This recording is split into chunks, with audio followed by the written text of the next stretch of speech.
साथियों नमस्कार, मैं आपका दोस्त हीरालाल जाट और आप देख रहे हैं आपका अपना YouTube चैनल। साथियों आज का जो वीडियो है वो सिटिंग प्लान यानी बोर्ड एग्ज़ाम या अन्य लोकल एग्ज़ाम के अंदर जो बैठक व्यवस्था की जाती है, सीटिंग अरेंजमेंट किया जाता है, उससे रिलेटेड आप लोगों के लिए एक ऐसी एक्सेल फाइल तैयार की है जिसके अंतर्गत रूम का माप होता है।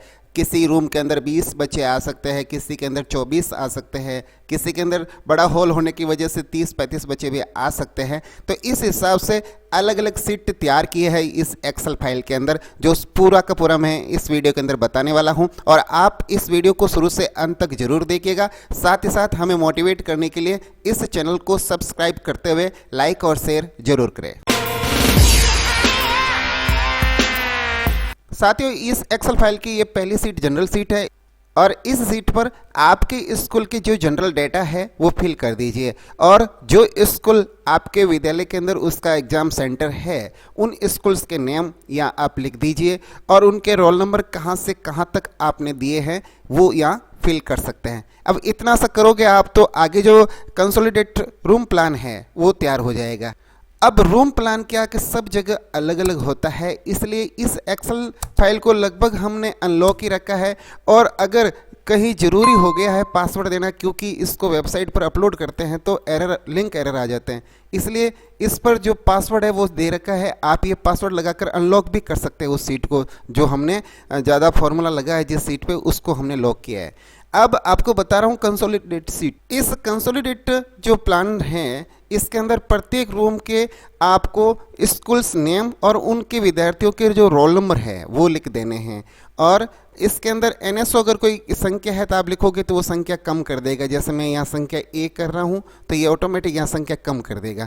ये आपको अपने रूम के जो प्लान है और रूम के अंदर कितनी सीटिंग व्यवस्था है उसके अकॉर्डिंग ये आपको लिखने हैं। अब इतना सा आप यहाँ कर लोगे तो पीछे जो रूम की सीटिंग प्लान है वो ऑटोमेटिक जनरेट हो जाएगी। हमने इस सीट पर कुछ डमीज एंट्री करके चेक किया है और आप इनको हटा के आप अपने जो सेंटर है उस सेंटर पे जो स्कूल्स है उनकी एंट्री कर सकते हैं। अब हमने जो सबसे पहले ऑटो जनरेट रूम प्लान यानी रूम सीटिंग अरेंजमेंट जो दिया है वो 4x6 रोज के अंदर दिया है।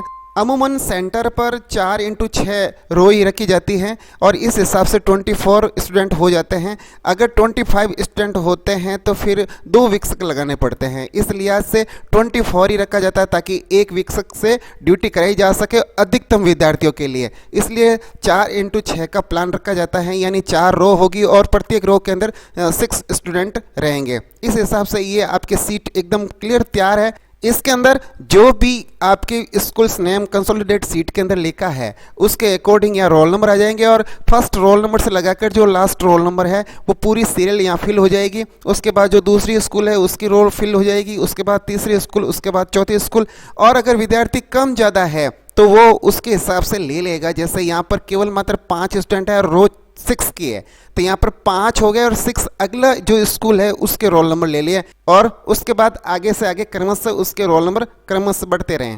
और हमने इस सीट के अंदर कुल 18 रूम्स के लिए ये अरेंजमेंट तैयार किया है जो 4x6 वाले रोज के अंदर है। उसके बाद जो दूसरा है 4x5, अगर रूम की साइज छोटी है और 5 स्टूडेंट नहीं आ सकते हैं तो वहाँ पर 4x5 करके 20 स्टूडेंट तक एक वीक्षक लगाकर ड्यूटी कराई जा सकती है।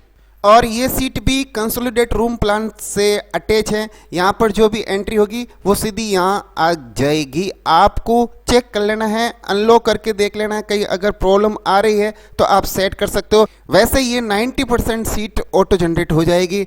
अगर कहीं प्रॉब्लम है, जैसे स्कूल्स के अंदर बराबर अनुपात में स्टूडेंट होते नहीं हैं, किसी स्कूल के अंदर स्टूडेंट ज़्यादा है किसी के कम है, तो किसी रूम में ज़्यादा आएंगे किसी में कम आएंगे, वो अगली 5-6 रूम्स के बाद में समस्या आएगी। 3-4 रूम तक तो कोई समस्या आने वाली नहीं है, आप आसानी से ये तैयार कर सकते हैं।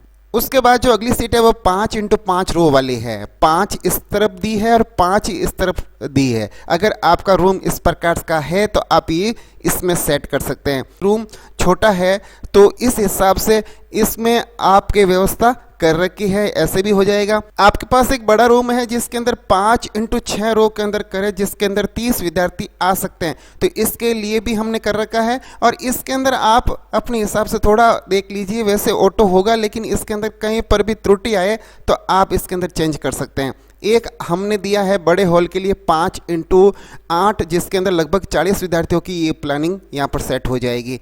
इस प्रकार से एक सिटिंग अरेंजमेंट आप लोगों के लिए तैयार किया है। आप चंद पलों में अपने स्कूल का रोजाना का जो अरेंजमेंट रहता है, सिटिंग प्लान रहता है अलग अलग सब्जेक्ट के अंदर, जैसे सीनियर सेकेंडरी के अंदर होता है, तो उसके अंदर भी ये व्यवस्थित तरीके से काम कर लेगा और सेकेंडरी और 8th क्लास के लिए भी ये अच्छे से वर्क करेगा। आप आसानी से इसको यूज कीजिए और अगर कहीं दिक्कत हो तो इस पर पासवर्ड लिखे हैं, मेन जो सीट फर्स्ट सीट रहेगी इस पर पासवर्ड है वो लगा के आप चेंज भी कर सकते हैं। हमने एक चीज और की है जो आपको दिखाने जा रहे हैं, एक अलग से सीट तैयार की है। हुआ ऐसे कि एक हमारे पास इस प्रकार का मैसेज आया कि हमारे यहाँ पर अक्सर फ्लाइंग द्वारा ऑब्जेक्शन किया जाता है कि किसी परीक्षार्थी के आगे पीछे दाएं बाएं उसके विद्यालय या उस विषय का कोई भी स्टूडेंट उस दिन नहीं रहना चाहिए। यानी ये समस्या भी आती है कि किस प्रकार से सिटिंग अरेंजमेंट करें। कई जगह तो क्या होता है कि एक ही प्लान के अंदर, जैसे अभी आपको हमने दिखाया था, जैसे ये आपको दिखा रहा हूँ 4x6 का, इसमें एक ही स्कूल पूरी यहाँ तक आएगी, दूसरी स्कूल, तीसरी स्कूल, चौथी स्कूल।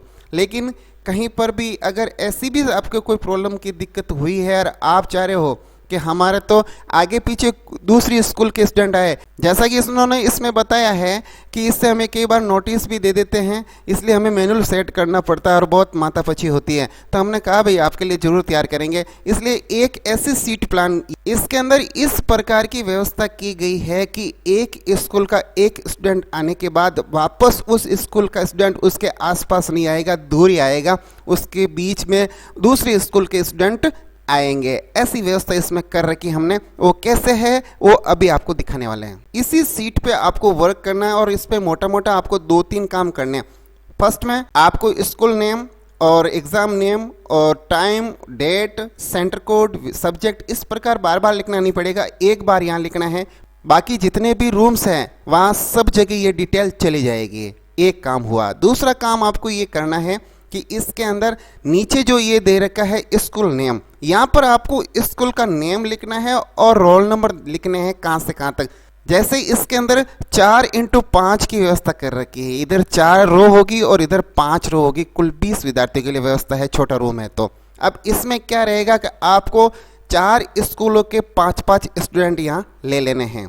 अब हमने जो ये आपको बताया है इसके अंदर मैं आपको अभी करके बताता हूँ कि कैसे ये वर्क करेगा। आपको इस सीट पर यहाँ पर कुछ नहीं करना है, केवल मात्र आपको यहाँ पर जो स्कूल का जो नेम है वो स्कूल नेम चेंज कर दीजिए और ये जो फर्स्ट रोल नंबर और लास्ट रोल नंबर जो 5 स्टूडेंट के रोल नंबर हैं वो आपको चेंज करने हैं। मैं यहाँ करके दिखाता हूँ। जैसे ये रोल नंबर आप देखिए एक बार, ये रोल नंबर मैं हटा रहा हूँ, ये पूरी सीट यहाँ पर ब्लैंक हो जाएगी। जैसे मैंने यहाँ से ये डिलीट बटन से हटा दिए, ये पूरे रो खाली हो गए।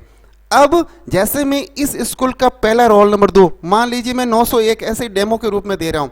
अब 901 से कहाँ तक लेने हैं, 5 स्टूडेंट लेने हैं, तो 905 तक मैं ले लेता हूँ। जैसे ही मैं 905 करूँगा तो ये ऑटोमेटिक एक यहाँ ले लिया, एक यहाँ ले लिया, एक यहाँ ले लिया, एक यहाँ पर ले लिया और एक यहाँ पर ले लिया। अब इनके बीच में दूसरी स्कूल के स्टूडेंट आने वाले हैं। जैसे मैं यहाँ पर दे देता हूँ 601 और 605 तक दे देता हूँ, तो इस प्रकार दिए तो ऑटोमेटिक इनके बीच में वो स्टूडेंट दूसरे स्कूल के आ चुके हैं। अब अगली जो 2 स्कूल हैं उनका भी देख लेते हैं। यहाँ पर मैं 701 करके 705 तक स्टूडेंट यहाँ देना चाह रहा हूँ, तो जैसे ही मैं करूँगा तो ये ऑटोमेटिक यहाँ ले लिए। और अब जो अगले हैं वो दे रहा हूँ मैं 1001 से लगाकर 1005 तक। जैसे ही मैं 1001 से 1005 तक लिए ऑटोमेटिक ये फिल कर दिया।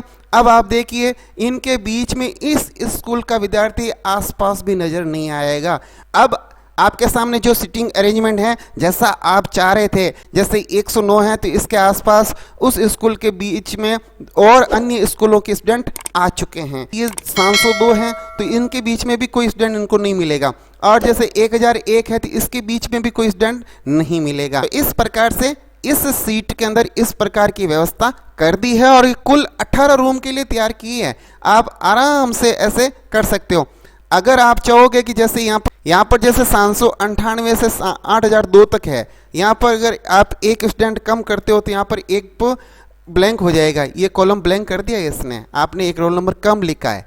तो इस प्रकार की व्यवस्था कर रखी है। आप इससे कम रोल नंबर भी नहीं लिख पाओगे। जैसे मान लीजिए यहाँ 798 हैं और आप चाह रहे हो यहाँ 797 कर दें भूल से, तो भी ये आपको नहीं करने देगा। ये कह देगा कि रोल नंबर क्रमशः आरोही क्रम यानी बढ़ते क्रम में ही लिखने हैं, आप गलत रोल नंबर भी नहीं लिख पाओगे। और इस प्रकार से आप यहाँ पर पूरे वापस 5 स्टूडेंट करेंगे तो ये कॉलम अपने आप फिल हो जाएगा। ये आपके सामने फिल हो गया। तो इस प्रकार से ये जो सीट है वो 4x5 रो में है और साइड में जो ज़्यादातर डिमांड है 4x6 की, तो ये सीट 4x6 में व्यवस्थित कर रखी है और इसके अंदर भी वो की वो व्यवस्था कर रखी है। आप जैसे यहाँ पर एक रोल नंबर यहाँ से हटा दीजिए, ये आपका पूरा खाली हो गया एक स्कूल का। यहाँ से अगर ये हटा दो अधिकतम वाला, तो यहाँ पर ये दूसरी स्कूल के स्टूडेंट भी यहाँ से हट चुके हैं और यहाँ से मैं अगर तीसरी स्कूल के जो अधिकतम स्टूडेंट हटाना चाहूँ तो ये हट चुके हैं। आप देखिए मात्र एक स्कूल के स्टूडेंट बचे हैं, 6 स्टूडेंट हैं, क्योंकि ये 4x6 के अंदर सेट किया हुआ है। अगर मैं इसको भी यहाँ से हटा दूँ तो ये पूरी सीट आपको ब्लैंक मिलेगी।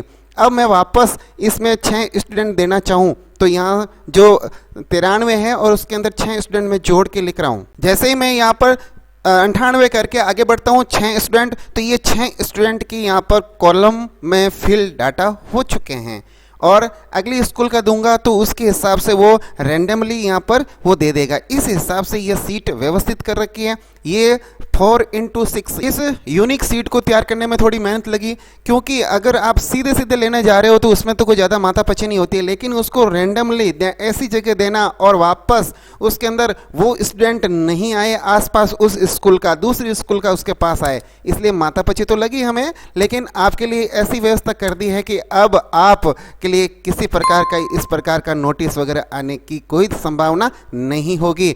हम आशा करते हैं कि ये वीडियो आपको अच्छा लगा होगा। साथ ही साथ जो सीट है उसके माध्यम से आपका काम सरल, आसान, इजी हो जाएगा। एक नए वीडियो के साथ फिर से मिलने का वादा करते हैं। तब तक के लिए वंदे मातरम, जय हिंद।